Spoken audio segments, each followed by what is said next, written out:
જય માતાજી। બામ્બે લાલ કિતાબ એસ્ટ્રોલોજીમાંથી હું રમેશ પ્રજાપતિ બામ્બે આપનું સ્વાગત કરું છું। ઘણા સમય બાદ મળ્યા, વચ્ચે ખાસો બ્રેક પડી ગયો। પાછા મિત્રો, સરસ મજાની વાત તમને સમજાવવા જઈ રહ્યો છું કે તમે કોઈ કિન્નરને કોઈ હોસ્પિટલમાં દાખલ થતો જોયો છે? મેં મારા ઘણા એમડી મિત્રો છે અને સર્જન છે, તેમને મેં પૂછ્યું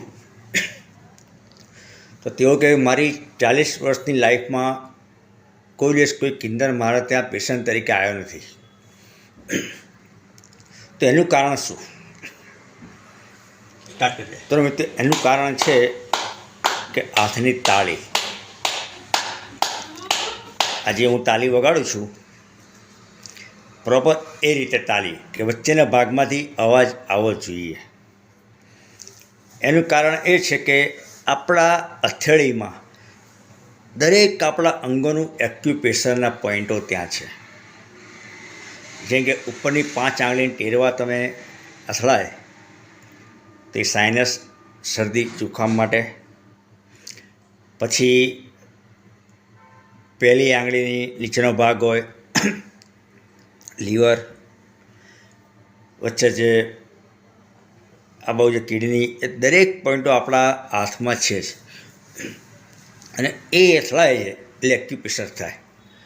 અને બીજી વસ્તુ, વચ્ચે જે પ્રેશર આવે ને અવાજ આવે એટલે તમારે કોઈ જગ્યાએ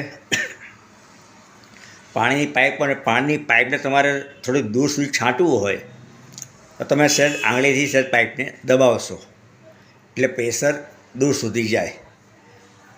આ જ વસ્તુ આ કામ કરે કે આ તાળી પાડો એટલે પ્રેશર વધે, રસ્તામાં આવતા જે પણ એના કોલેસ્ટ્રોલ બધા હોય એ તરત એ કાઢી કાઢે છે।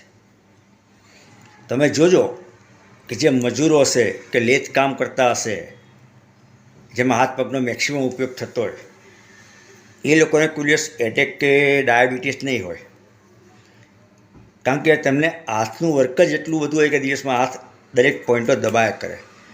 જ્યારે મોટા સાહેબ એક હોય, ખાલી બેઠા બેઠા કામ કરે, સહી કરવાની હોય, બાકી એમનું બીજું કોઈ કામ નહીં। અને અત્યારે તો લેડીસો વાસણ ઘસે છે, એમાં એમના હાથના પોઈન્ટો દબાતા હોય છે। અને હવે તો બધા કામવાળી રાખે છે, વોશિંગ મશીન આવી ગયા છે, બાકી પહેલાં જમાનામાં જે હાથથી કામ થતું હતું કે ઘરમાં મરચાં ખાંડીમાં ખાંડતા હતા, કપડાં ધોતા હતા, ધોકેણું મારતા હતા,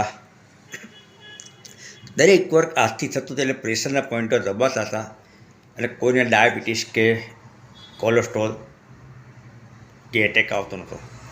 એટલે મિત્રો, દરેક જણને કહું કે તમારે દિવસમાં ઓછામાંથી 15 થી 20 વાર જ્યારે ઘરમાં બેઠા હોય ત્યારે 2 હાથથી તાળી પાડવાની। રોજ 20 વાર તમે તાળી પાડો સવાર સાંજ, જો તમને 6-8 મહિને, 2 વર્ષે, 5 વર્ષે રિઝલ્ટ મળશે તમને।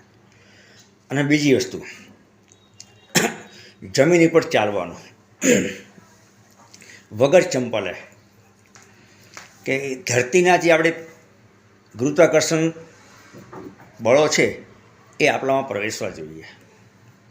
તમે જોજો કે કોઈ ખેડૂત, ગામડાના ખેડૂત હોય, એ કોઈ ચશ્માવાળો ખેડૂત તમે દેખ્યો ખેતી કરતા?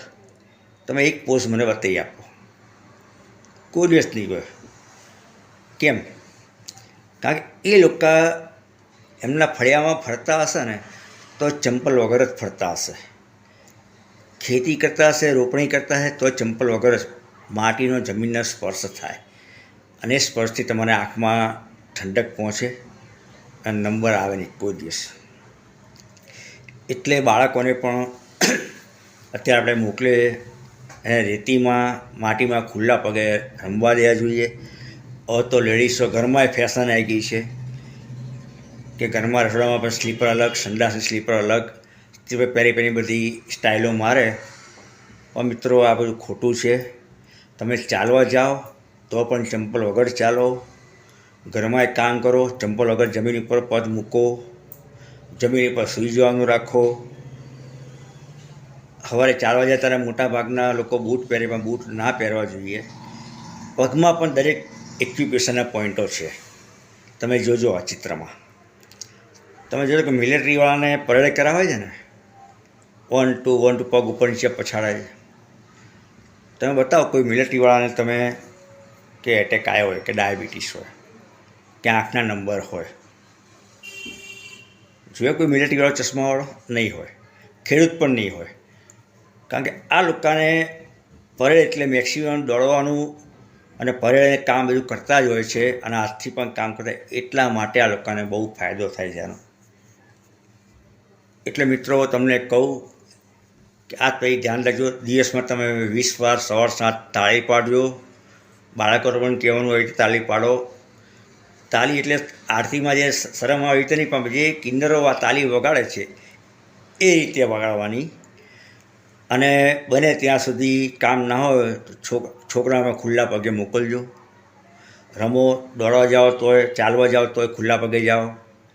મને ખબર કે અમારી પોળમાં જ્યારે હું રહેતો નાનો ત્યારે ગમે તે વસ્તુ રમતા હતા એ સ્લીપર વગર ઘરમાં પોળમાં નીકળી પડતા હતા અને આખો દિવસ રમતા હતા. એટલે આ બહુ જ અગત્યનો વિષય છે, માહિતી છે. મારી વાત ગમી હોય તો લાઈક કરજો, શેર કરજો અને કોમેન્ટમાં પણ લખજો. જય માતાજી.